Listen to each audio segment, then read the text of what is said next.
आपके वालिद साहब की एक बड़ी कुर्बानी है, 14 साल कहीं जेल में रहना, आपका खुद 4 साल। वालिद साहब बताते हैं कि मैंने आंखें बंद करके कलमा पढ़ लिया था कि बस अब मार रहे हैं। खानदान में भी बहुत से लोग होते हैं कहते हैं हाँ यार तुम्हारे अब्बा गए थे, क्या कर लिया, कुछ भी नहीं हुआ, ये ऐसे ही है। तो आपने बताया कि आपका ननियाल वहाँ था, उनको भी तो सफ़र करना पड़ा होगा। हमें थोड़ा सा बताया गया था कि हमें बताना आगरा और दिल्ली से आए हैं, क्योंकि आगरा और दिल्ली का रहन सहन और यहाँ पाकिस्तान का रहन सहन तकरीबन सेम है। अच्छा, ये बड़ी अहम बात आपने बताई कि उन्होंने वकील यानी ख़त्म करके कहा कि अब मैं खुद ही अपनी वकालत करूँगा। सिर्फ ये ना हो कि गाने बजाने वालों को ही आप तमगा इम्तियाज़ देते रहें और ड्रामों में आने वालों को ही तमगा इम्तियाज़ देते रहें। अच्छा, आप जो है वो फिर 6 महीने के बाद आपकी अपनी वालदा से पहली दफ़ा मुलाकात हुई। मैं 25 दिन की अब्बू ने जो है वो भूख हड़ताल की। अच्छा। उसमें वहाँ के मिनिस्टर्स वगैरह आए कि भाई आप भूख हड़ताल छोड़े, हम आपको भेज रहे हैं। पता जब चला जब वो पुलिस वाले मतलब चने वाले और आइसक्रीम वाले वो पुलिस वाले बन के फिर वो रात में आए। तो आपकी और आपके भाई की उस वक्त क्या उम्र होगी जो आपको जेल में भेजा?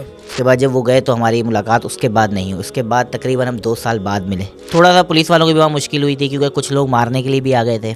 अच्छा। ये पाकिस्तानी जासूस के बच्चे हैं तो पाकिस्तानियों को हम क्यों पालें, हमारी हुकूमत क्यों पाले। उस वक्त कारगिल का भी बहुत सारा मसला चल रहा था। 6 महीने तक आप लोगों की आपस में मुलाकात नहीं हुई? नहीं, 6 महीने के बाद आप बता रहे अगले दिन कोर्ट में पेश करते, सबको कर दिया था? हम सिर्फ मीडिया पे सिर्फ गाने बजाने वालों को ले आते हैं या सिर्फ किसी ने वो भाला फेंक दिया तो हम उसको ले आते हैं, तो उसको तो लाते हैं, लेकिन जो असल कुर्बानियाँ दे रहा है उसको मीडिया पे क्यों नहीं लाते।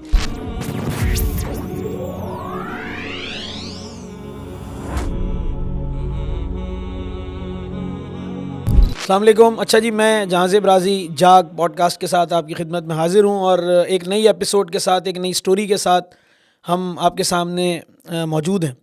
और एक स्टोरी मैंने आज से कुछ अर्सा पहले इंटरनेट पर देखी थी और वो स्टोरी थी कि एक पाकिस्तानी स्पाई को इंडिया ने जो है वो पकड़ा और उसके बाद एक तवील अरसा वो उनके पास रहे और बिलाखिर पाकिस्तान आ गए। तो मैं इसकी तहकीक में था, इसकी तलाश में था कि एक्चुअल में स्टोरी है क्या। तो वो उसके लिए आज हमारे दरमियान मेरा ख़्याल है कि एक सही पर्सन मौजूद हैं और हम उनसे तारुफ़ लेते हैं और उसके बाद स्टोरी पे आएंगे कि एक्चुअल में क्या थी। अस्सलाम वालेकुम अरसलान, क्या हाल है आपके? ठीक हैं? वालेकुम अस्सलाम, ठीक ठाक, अल्लाह का शुक्र, आप सुनाएं। अच्छा, मैं ये चाहूँगा कि पहले तो आपका तारुफ़ आ जाए, उसके बाद फिर हम बात को आगे कंटिन्यू करते हैं कि क्या मामलात थे और क्या चीज़ें हैं। जी। तारुफ, मेरा नाम अरसलान सईद है। मॉडल कॉलोनी में डेकोरेशन और कैटरिंग का बिज़नेस करता हूँ। ग्रेजुएशन की है मैंने बीकॉम कराची यूनिवर्सिटी से और अब अपने बिज़नेस की तरफ ही काम कर रहे हैं और बस। अच्छा, मैंने देखा आपके डेकोरेशन जो है उसका नाम आपने MI डेकोरेशन रखा हुआ है। ये MI जो है वो ये मोहम्मद इमरान है, ये क्या है, ये इसके पीछे क्या राज है? नहीं, असल में ऐसा तो नहीं है। MI एक वालिद साहब मेरे मिलिट्री इंटेलिजेंस में हुआ करते थे और जो चीज़ आपने स्टोरी इसको देखी है, तो वालिद साहब जब आए तो उनको बड़ा पाकिस्तान से और अपने जॉब से बहुत मोहब्बत थी और फिर वो उनसे रिलेट उन्होंने फिर उनका नाम भी पड़ गया क्योंकि दुकान लोग जो है वो उनको MI वाले बाबा के नाम से जानने लग गए थे। अच्छा, MI वाले बाबा। MI वाले बाबा, बाद लोग MI वाले चाचू कहते थे, तो उस हवाले से उनको नाम यही पसंद आया तो उन्होंने वो नाम रख लिया था फिर। अच्छा, मैंने जो स्टोरी देखी वो ये थी कि सैयद मोहम्मद देसाई शायद आपके वालिद साहब का नाम, वो जो वहाँ अखबारों में नेट पे न्यूज़ में उन्होंने जी। सैयद लिख दिया है, असल नाम उनका सईद अहमद देसाई है। अच्छा, तो वो ये कहते हैं कि जी हमें वो मिले वहाँ इंडिया में और एज अ स्पाई वो काम कर रहे थे।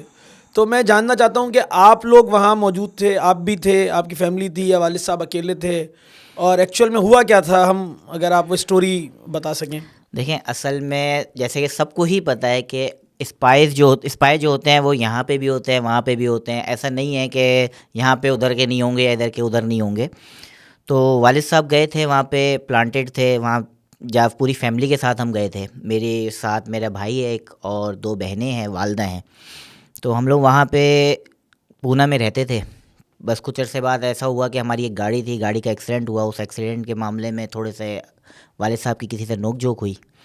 अच्छा, उस वक्त ऐसा होता था कि 92 का वक्त जो था उसके लिए दाऊद इब्राहिम का बहुत नाम चलता था। तो मुसलमान होने की वजह से कुछ लोगों ने बोला कि ये दाऊद इब्राहिम के लोग हैं और ये गाड़ी वगैरह जो है दाऊद इब्राहिम की है। उनके आदमी हैं? उनके आदमी है। अच्छा। वजह ये थी, वो थोड़ा सा नोक झोंक में वो फंसाना चाह रहा था ना।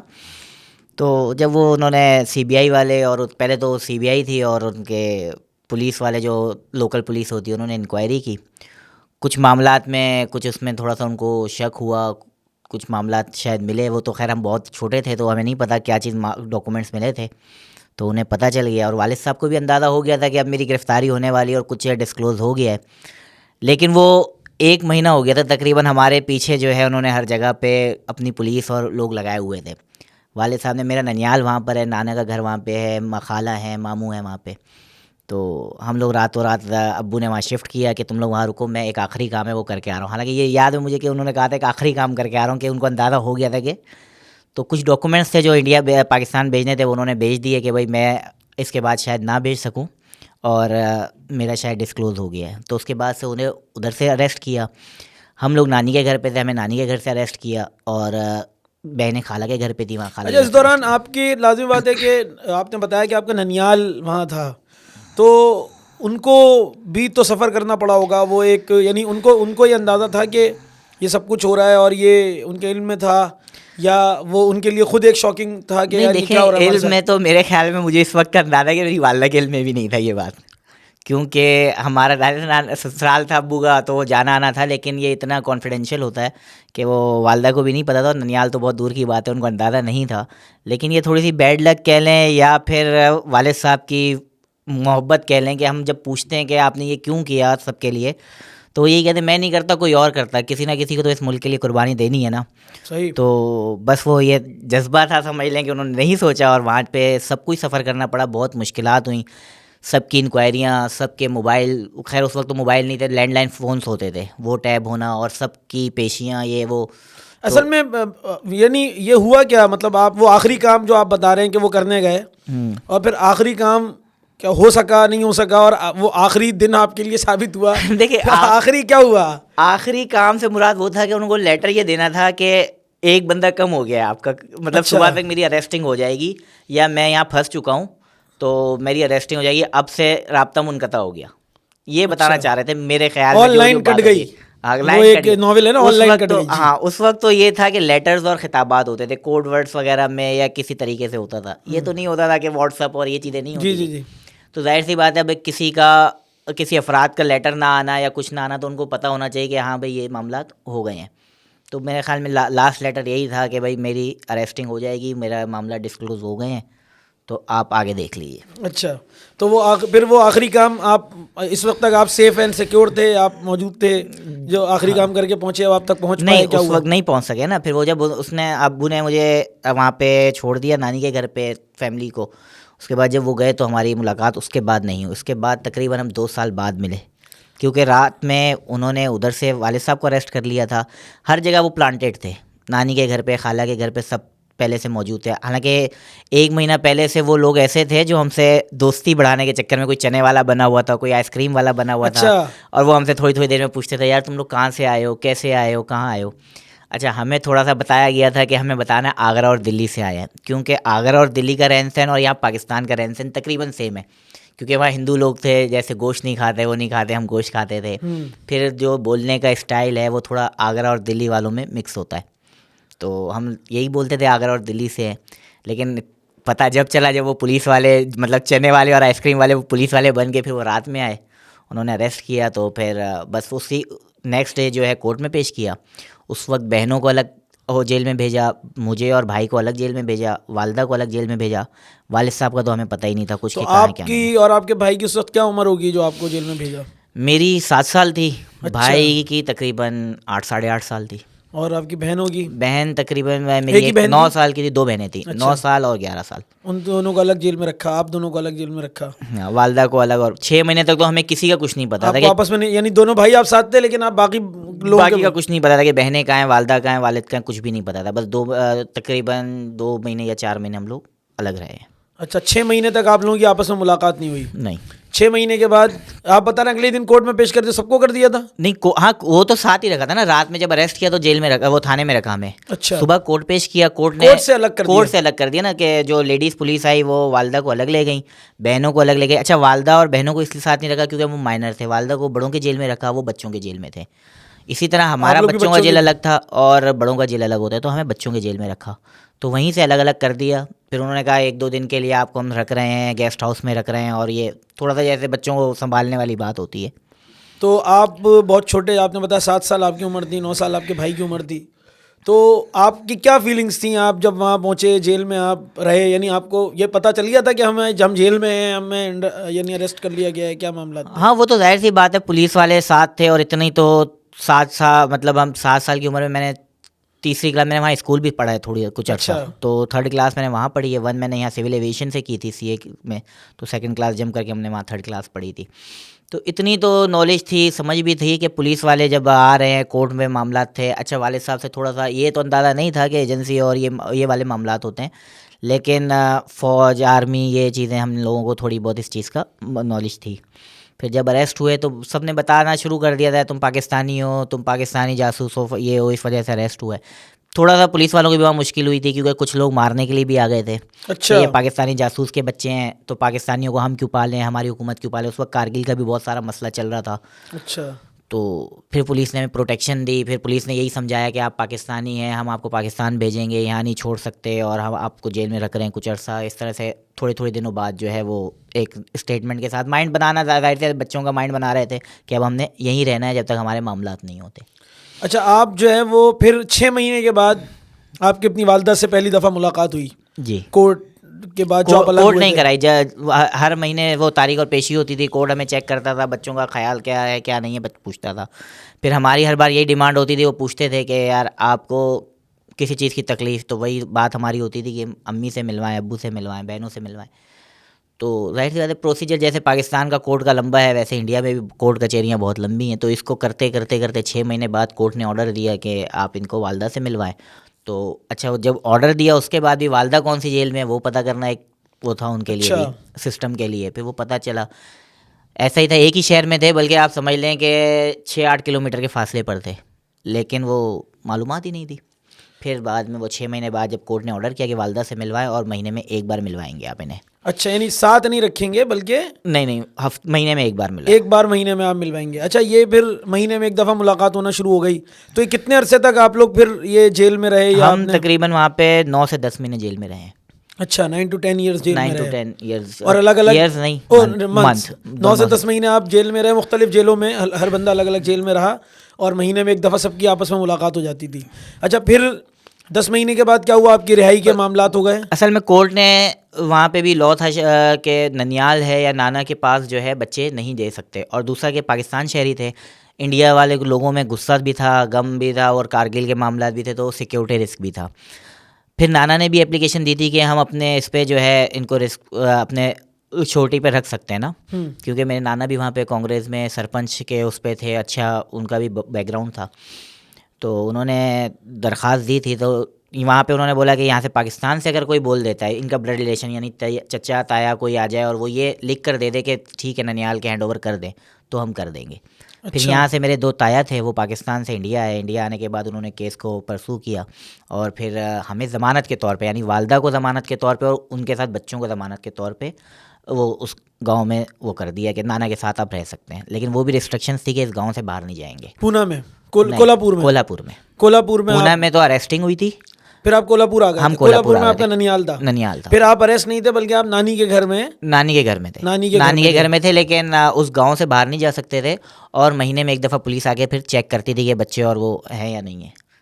ठीक हो गया ये। और इस दौरान में आपके जो फाइनेंशियल मामला थे, वो आपके मामू वगैरह यानी आपका ननियाल हाँ। उसको बेयर कर रहा था, देख रहा था, और वालिद साहब की कोई इत्तला नहीं थी आप लोगों को? नहीं, वालिद साहब की कोई इत्तला नहीं थी। और इसमें 2 साल गुजर गए? तकरीबन 2-2.5 साल गुजर गए थे। उसके 2 साल बाद के बाद आप, अच्छा आप कुछ बता रहे थे, 2 साल 2-2.5 साल के बाद, अच्छा वालिद साहब को भी क्योंकि हाई केस था और सेंसिटिव केस था, तो उनको भी जाहिर सा लेटर और ख़त को खिताबात की कोई इजाज़त नहीं थी। 2.5 साल बाद जब लेटर आया वहाँ पे नाना के घर पे कि मैं इस फलां जेल में हूँ और ये मामला हैं, तो फिर हमें पता चला। फिर उसके बाद वो केस के मामला जो हैं वो आगे बढ़े।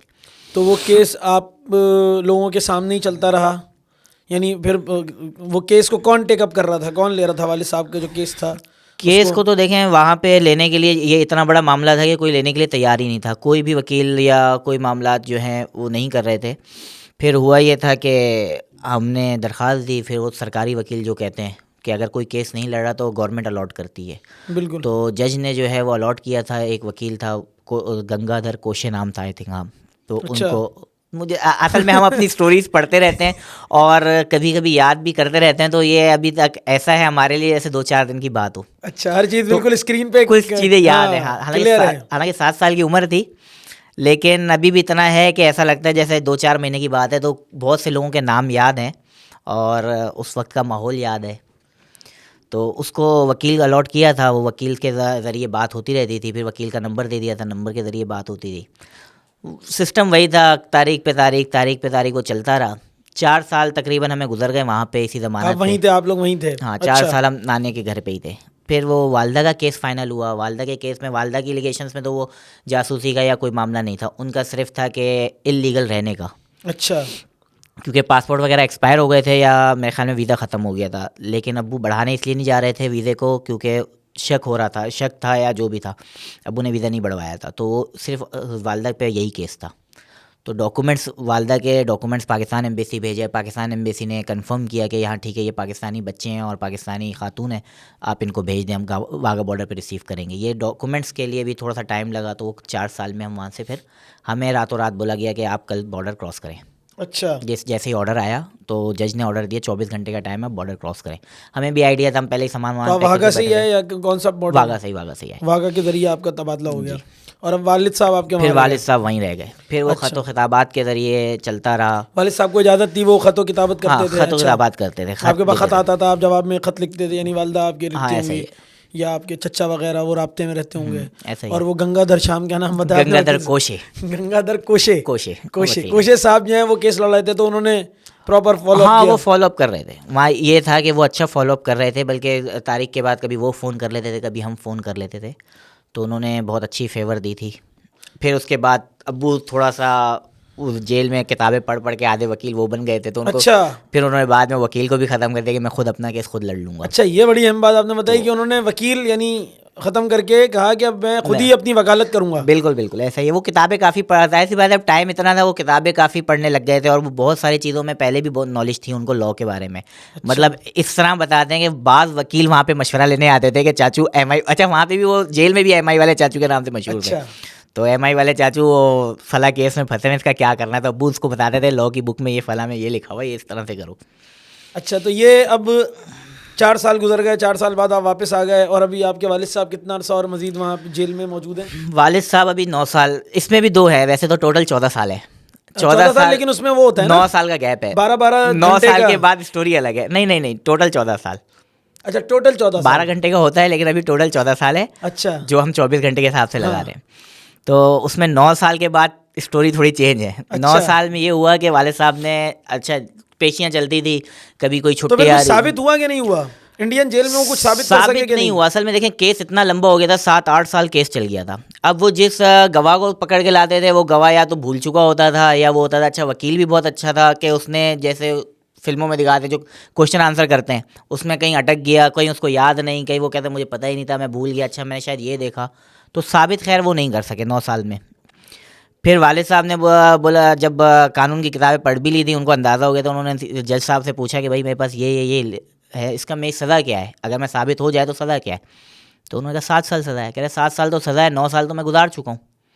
तो ठीक है, मैं एडमिट कर रहा हूँ, मैं ISI एजेंट हूँ, मैं जासूस हूँ, मैंने इलीगल सब काम किए। अच्छा, उन पे मज़े की बात ये कि कोई क्रिमिनल केस नहीं था, जैसे अच्छा। कोई बॉम्ब ब्लास्ट वाला या कोई असले का या इसका, सिर्फ जस्ट था इंफॉर्मेशन लीक करने का, इंडियन इंफॉर्मेशन पाकिस्तान को देना, ये वाला केस था। तो उसकी 7 साल सज़ा थी जासूसी की। और उन्होंने वो कहा 9 साल काट चुके थे? 9 साल काट चुके थे। उन्होंने कहा ठीक है भाई, मैं एक्सेप्ट करता हूँ, मैं ISI एजेंट हूँ और ये हूँ। तो उन्होंने उसी वक्त, उसने जज ने बरी लिख कर दे दिया, और पासपोर्ट का कोई जुर्माना था 50,000 रुपये, अच्छा, वो उन्होंने बता दिया था। फिर यहाँ से हमने पैसे भिजवा दिए थे, मामू को बोला, मामू के ज़रिए वो पैसे तो पहुँच ये गए। 9 साल तो हो गए, अब ये 14 साल कैसे तब्दील हुए? अब 9 साल के बाद केस जब ख़त्म हुआ, बरी हो गए, तो वहाँ से कोर्ट के अलाउ नहीं है कि वो जेल में रख सकें। जब बरी हो गए तो जेल कैसे ले जेल में जाते? तो रख सकते हैं, हाँ। अब उन्होंने ये किया कि इनको कुछ दिन रखते हैं किसी पुलिस स्टेशन में। पुलिस स्टेशन का एक कमरा गेस्ट हाउस के तौर पे दे दिया कि आप यहाँ रहें, खाएं पिएं, जब तक आपके डॉक्यूमेंट्स और ये नहीं होते। अच्छा, भेज भी वो नहीं सकते, भेजेंगे पाकिस्तान बॉर्डर कैसे एक्सेप्ट करें, उनको क्या पता ये कौन है। उन्होंने कहा हम लेटर भेजते हैं आपका एम्बेसी में, एम्बेसी से लेटर आ जाएगा तो आपको हम भेज देंगे। अब अच्छा, पुलिस वालों को इतना शायद मालूमात नहीं थी कि इस केस को अब परसू कैसे करना है, किसको लेटर भेजना है, क्या भेजना है।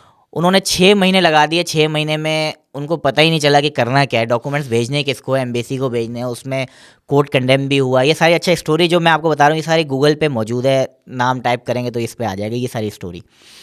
तो उन्होंने जो है वो टाइप अच्छा, आप लोग भी तो यहाँ से चीज़ों को देख रहे होंगे ना, हम मतलब देख रहे आप थे। मुस्तकिल फॉलोअप में होंगे। हम follow-up में थे। आपकी अपनी उम्र भी 7 साल के थे, आप 9 साल गुजर गए, तो आपकी अपनी उम्र भी कितनी, ऐसे ही 15 साल तो 16 साल तो आप हो गए होंगे। हाँ, फॉलोअप तो हम ले रहे थे, हमने भी अपने लेटर्स वगैरह यहाँ से लिखे थे। परवेज़ मुशर्रफ उस वक्त चीफ ऑफ आर्मी स्टाफ थे, उनको भी लेटर लिखा था। इशरतुल इबाद से 2 बार मुलाकात हुई थी हमारी इस सिलसिले में कि आप कुछ करें हमारे लिए। हमारी फाइनेंशियल सपोर्ट के मामला भी था, क्योंकि जाहिर सी बात है वालिद साहब के बाद तो बड़ी मुश्किल हो गई थी। और अंसार बरनी ट्रस्ट था, अंसार बरनी उस वक्त जो है, जो इंडिया और पाकिस्तान के जो कैदी वो कैदियों का होते, तबादला हो रहा था, बल्कि उसमें वो अभिजीत, थे क्या नाम था उसका, सरबजीत सिंह। हाँ, सरबजीत सिंह के मामले में। सरबजीत सिंह तो बड़ी इज्जत के साथ माशाल्लाह, तो वो हट्टे कट्टे हो गए यहाँ से, उन्होंने रिहा किया बिल्कुल था, हमने बिल्कुल। उनको तो बड़ी इज्जत के उसमें साथ। हाँ, वो सरबजीत सिंह वाले मामले में भी थोड़ा सा सुनने में आया था, कंफर्म नहीं कह सकते, लेकिन सुनने में ये आया था कि सरबजीत सिंह के मामले में उस वक्त वो हो रहा था जब वो अबू रिहा हो चुके थे, तो वो कहते सरबजीत सिंह को दे के इसको लेंगे।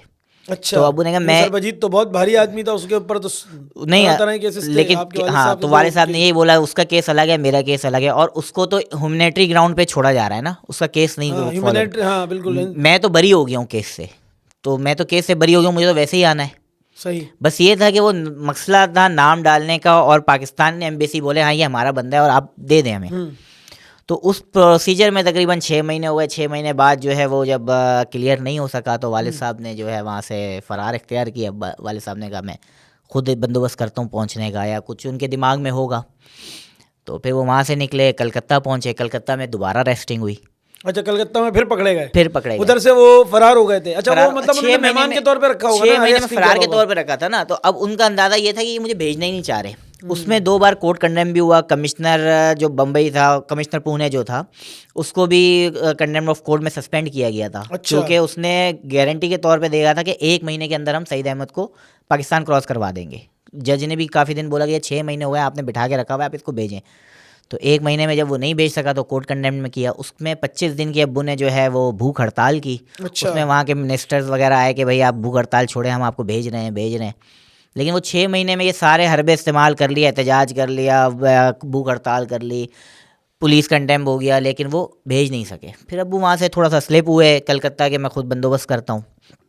कलकत्ता में कुछ गलतियाँ हमारी भी हो गई थी पैसे भेजने में, और उनका हुआ था। फिर वो दोबारा अरेस्ट हो गए। अच्छा, अरेस्ट होने फिर के अरेस्ट हो फिर गए, अरेस्ट यानी हो यहाँ गए। से वो कलकत्ता गए और कलकत्ता में फिर अरेस्ट हो कलकत्ता गए। में अरेस्ट हो गए। सही है। अच्छा, कलकत्ता में जिस पुलिस ने अरेस्ट किया, उसने जो उन पे वो लगाया, कानून लगाया, वो लगाया इलीगल बॉर्डर क्रॉस करने का अच्छा, और भागने का, मतलब कस्टडी से भागने कस्टडी का। से भागे हैं। तो वो 4 साल केस ये साबित करने में लग गए कि कस्टडी तो थी नहीं ना, बरी हाँ, हो वो गए तो थे, बरी वो हो तो चुके मेहमान थे, के तौर पे रह मेहमान रहे के थे, तौर पे थे, तो हाँ, भागने का सवाल ही नहीं पैदा होता। और जो उन्होंने गिरफ्तार किया था वो तो इलीगल बॉर्डर क्रॉस करने, तो अब्बा ने बॉर्डर थोड़ी क्रॉस किया था, वो तो वहाँ बैठे हुए थे, इंटरसिटी हुआ था। इंटरसिटी बैठे हुए थे, तो बॉर्डर तो क्रॉस किया ही नहीं। अगर बॉर्डर क्रॉस करते हुए कोई पकड़ लेता इलीगल, तो वो केस अलग था। फिर जज ने कहा हाँ ठीक है, इनकी गलती वो नहीं है, ये नहीं है, आप इसको रिहा करके डॉक्यूमेंट्स डालें।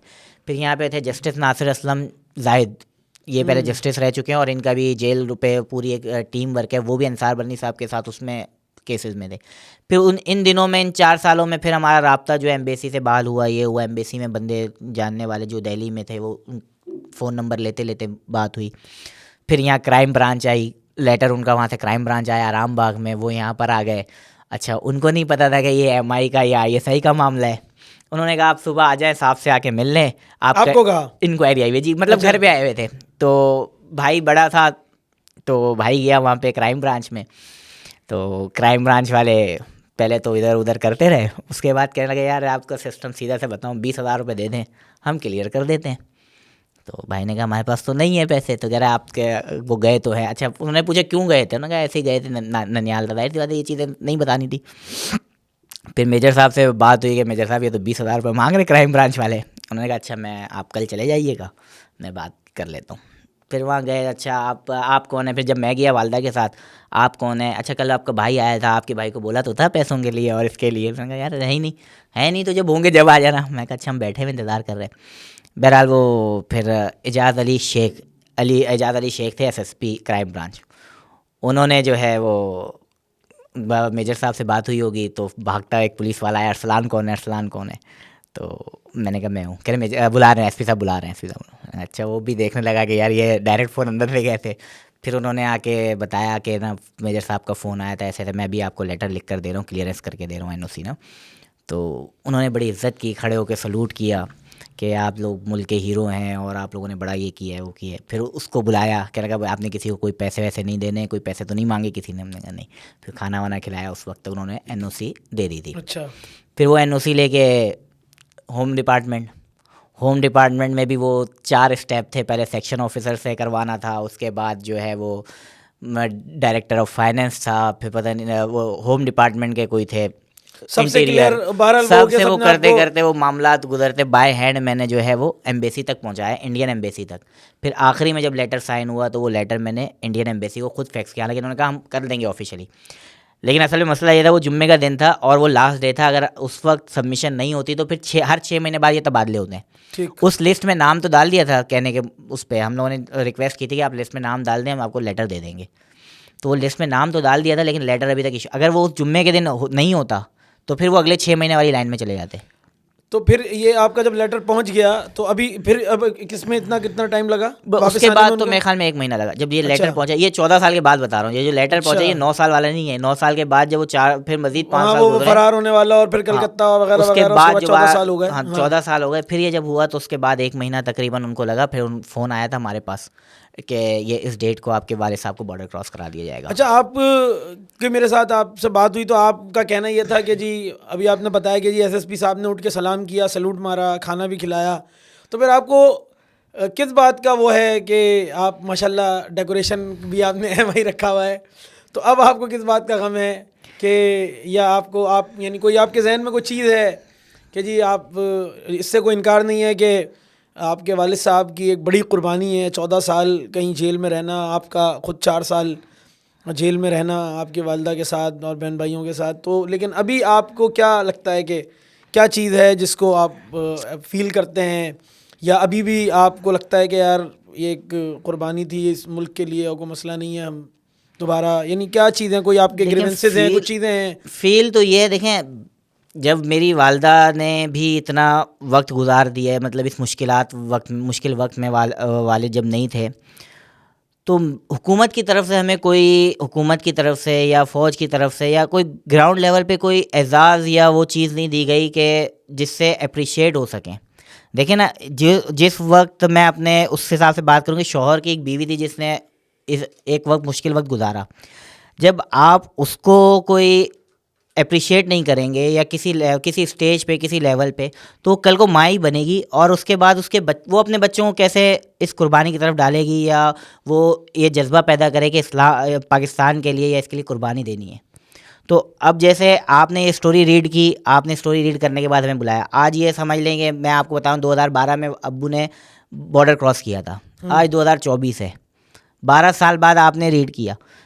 इन 12 सालों में आज तक किसी को शायद मालूम भी नहीं है। अच्छा, हम जैसे और भी बहुत से लोग होंगे, सही बात है, मैं तो मेरी तो स्टोरी हम सिर्फ मीडिया पे सिर्फ गाने बजाने वालों को ले आते हैं, या सिर्फ किसी ने वो भाला फेंक दिया तो हम उसको ले आते हैं, तो उसको तो लाते हैं, लेकिन जो असल कुर्बानियाँ दे रहा है उसको मीडिया पे क्यों नहीं लाते, या उसकी कोई एक्चुअल में अप्रिसिएशन गुमनाम क्यों नहीं हीरोज करते? हैं, जो गुमनाम गुमनाम हीरोज हीरोज हैं। हैं। देखें, वैसे तो हम ये समझते हैं कि एजेंसीज वाले गुमनाम ही होते हैं, गुमनाम जो आम परसेप्शन होता है, लेकिन जिसका गुमनामी ख़त्म हो गई है, जो वापस आ गया, उसके बाद आप मीडिया में आ गया, लेटर्स पे आ गया, अखबारों में आ गया, तो आप कम से कम उसको ये अप्रिसिएशन, चले ठीक है आपका कोई मसला है कि आप उसको मीडिया पे नहीं दे सकते, आप वैसे तो किसी स्टेज पे उसको एक नाम तो दे सकते हैं कि इन्होंने कुर्बानी दी है और हम इसको, और मैं एजाज़ के तौर पे कोई पैसों की बात नहीं कर रहा कि आप चेक दे दें या करोड़ रुपए दे दें या कोई गाड़ी दे दें।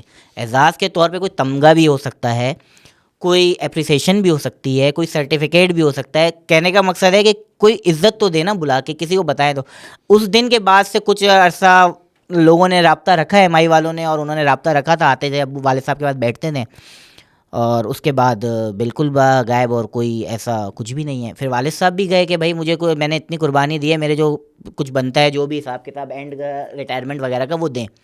कुछ दिन वो चक्कर लगाते रहे, उसके बाद उन्होंने बोला भाई एमआई का यहाँ से ऑफिस शिफ्ट हो गया, आप वहाँ चले जाएँ। वहाँ चले गए, उन्होंने कहा यहाँ नहीं है, वहाँ चले जाएँ। 2-4 जगहों पे चेकिंग इतनी की उन्होंने, वो चेकिंग्स वगैरह ये, उन्होंने कहा भाई मैं इतनी बड़ी कुर्बानी दिख रहा हूँ, अब आप मेरी चेकिंग करेंगे। उस पे भी वो घंटों बिठा के रखते थे। ये तो उन्होंने इस गुस्से में भी बात छोड़ दी थी कि मैं अब नहीं जाऊँगा इनसे कुछ लेने के लिए। ठीक है, लेकिन आप की जो कंपनसेशन है, आपको क्या लगता है कि क्या होना चाहिए आपके साथ? वैसे मतलब उनको कुछ ना कुछ तो रिवॉर्ड गवर्नमेंट ने दिया होगा ना, मतलब इस सब के नतीजे में जब वो वापस आए होंगे, कोई उनकी यानी आपके वाले साहब हयात हैं भी? नहीं, अभी उनका इंतकाल हो गया था 2020 में। 2020 में उनका 2020 इंतकाल हो गया था। तो कोई चीज़ जो आपके वालिद साहब आपसे शेयर करते हो, या कोई उनके दिल में ये एहसास हो, कोई शिकवा हो, कोई शिकायत हो जो आपसे उन्होंने शेयर की हो आपके अपने घर वालों से, कि ये मेरा एहसास है, ये मेरे जज्बात हैं कि मैं इतना अरसा जेल में रहा, या उन्होंने अपनी जेल के वाक़यात भी सुनाते होंगे, तो वो कोई आपके साथ कोई शेयर किया कि यार ये उसके मुताबिक मुझे वो रिस्पेक्ट, वो वैल्यू, वो इज़्ज़त नहीं मिल रही है या ना मिल सकी? हाँ, ऐसा ही था। बल्कि वो बहुत सारे लेटर्स में भी ये लिखते थे कि जब मैं वापस आऊँगा तो मैं अपने मुल्क के लिए और ज़्यादा सर्विसेज दे सकता हूँ।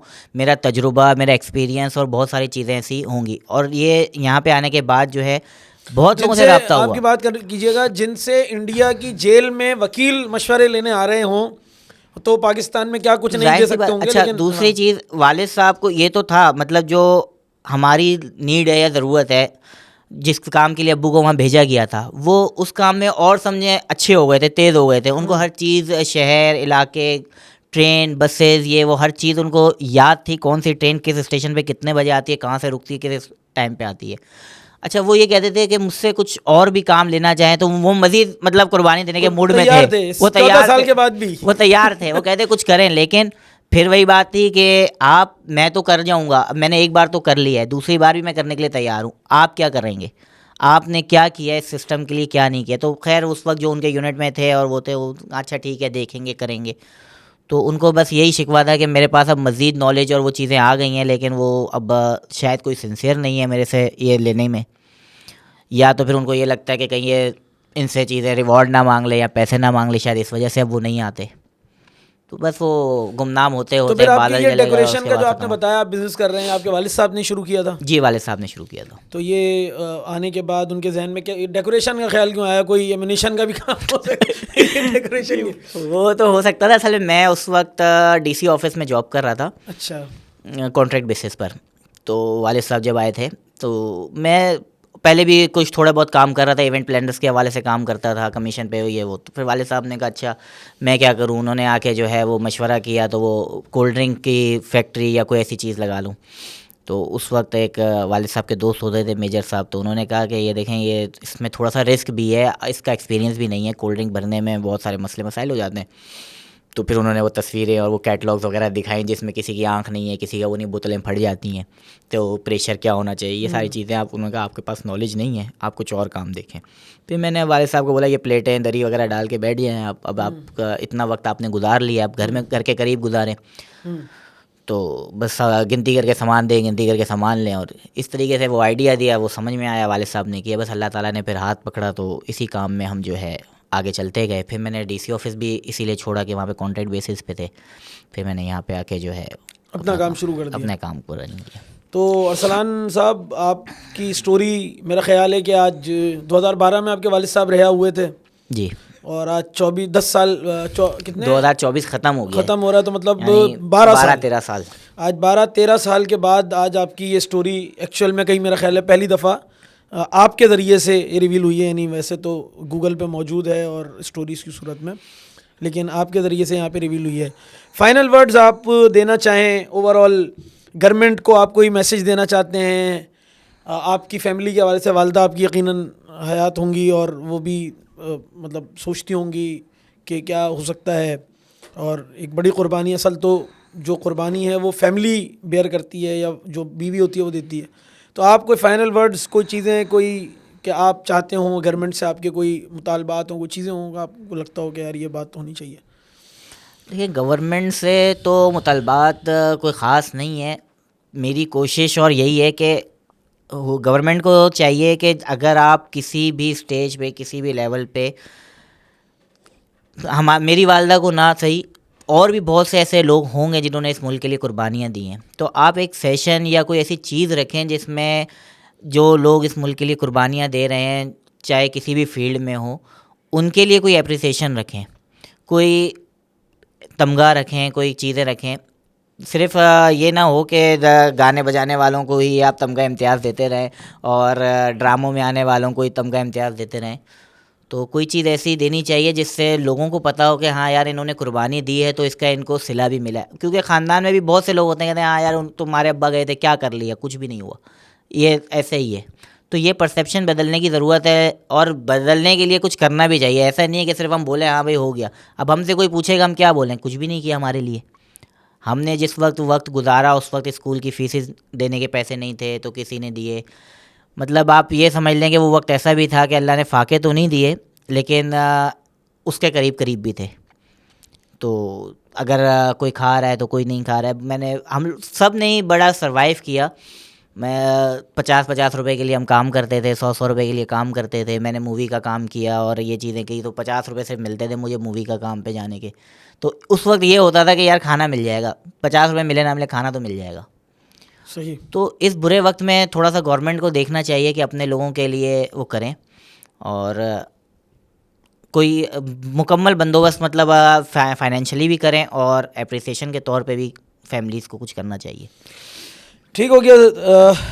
तो अरसलान साहब, बहुत बहुत शुक्रिया आपका, आपने वक्त निकाला और आप आए और पहली दफ़ा ये स्टोरी जो शायद मीडिया पे तो कभी नहीं आई, गूगल में और मुख्तलिफ ब्लॉग्स की सूरत में, गूगल में भी टाइम्स ऑफ इंडिया वगैरह के वो पेपर कटिंग्स है, स्टोरी तो नहीं है। जो इन्वेस्टिगेशन जो हुई हैं उस इन्वेस्टिगेशंस की डिटेल है।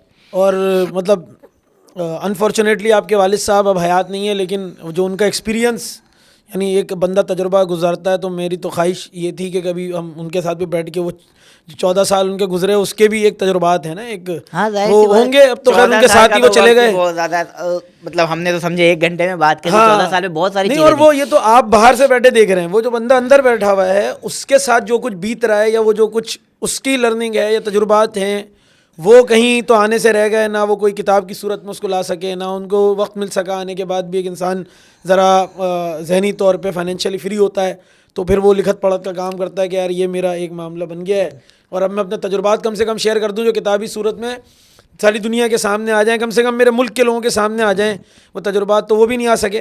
तो बहरहाल ये एक बहुत बड़ा लॉस। एक चीज़ और आपको एक वाक़या याद आया, इसीलिए बता रहा हूँ कि कारगिल का जब वक्त था तो उस वक्त वहाँ पे बहुत लोग मरे थे, क्योंकि यहाँ तकरीबन हमारे समझ लें फ़ौजी उस पे थे,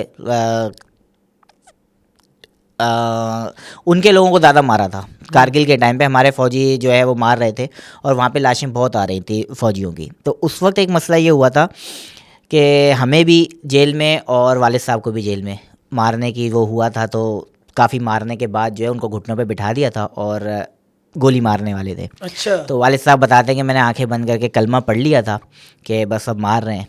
तो इत्तेफाक से ऐसा हुआ कि वहाँ का कोई जेलर था या कोई था, वो आया, उन्होंने दूर किया। तो उस पर काफ़ी हंगामा राई हुई। बाहर से लोग जेल के अंदर वो करने की कोशिश कर रहे थे कि आपने पाकिस्तानी को क्यों रखा हुआ है, हमारी फ़ौजी यहाँ पे मर रहे हैं और ये आ रही हैं लाशें, तो ये इनको क्यों रखा हुआ है। और यही हाल हमारे साथ भी हुआ था कि हम जहाँ जेल में थे वहाँ पे भी लोग आए थे और कुछ लोगों ने हमें मारा वारा भी था थोड़ा बहुत कि भाई इनको मार दो, इनको क्यों पाल रहे हैं। तो ये उस वक्त का अगर वक्त देखा जाए और फीलिंग्स देखी जाए तो बड़ी ख़तरनाक और मुश्किल वक्त एक गुजरा आप लोगों पर। चलें, बहरहाल हर मुश्किल के साथ आसानी है, अल्लाह ताला ने वक्त गुजार दिया। और यकीनन ये सबके लिए सीखने का है कि जब हम लोगों को जो मुल्क के लिए, वतन के लिए क़ुरबानियाँ दे रहे हैं, कहीं गुमनाम सिपाही हैं और जिनका कहीं नाम भी कहीं नहीं आता है, और अगर हम चाहते हैं कि ये, और इन्हीं लोगों की वजह से, आपके वालिद साहब जैसे अफराद की वजह से ये मुल्क अभी तक नाकाबिल तस्खीर है और इसका दिफा इतना मजबूत है कि ये कहीं ना कहीं बैठ के अपने लोगों को प्रोटेक्ट कर रहे होते हैं और उनकी वजह से ये सारे मामला चल रहे होते हैं। तो ये उनकी फैमिली का, उनका सबका, बहरहाल ये सरकार की ज़िम्मेदारी है कि उनको, और ये आपके साथ प्रोग्राम करने का मकसद भी यही है कि ये मैसेज जो है वो कन्वे हो और आपको जो भी हो सकता है, आपके साथ बात हो सकती है या आपकी वालदा भी मौजूद हैं, उनकी कोई अप्रिसिएशन, कोई काम हो सकता है। तो सर बहुत बहुत शुक्रिया, थैंक यू। और इंशाल्लाह फिर किसी मौजू के ऊपर आपको, हो सकता है डेकोरेशन के वाले काम में कितनी तरक्की है इसके ऊपर भी आपको बुलाएं। ठीक है जी, थैंक यू वेरी मच, बहुत शुक्रिया।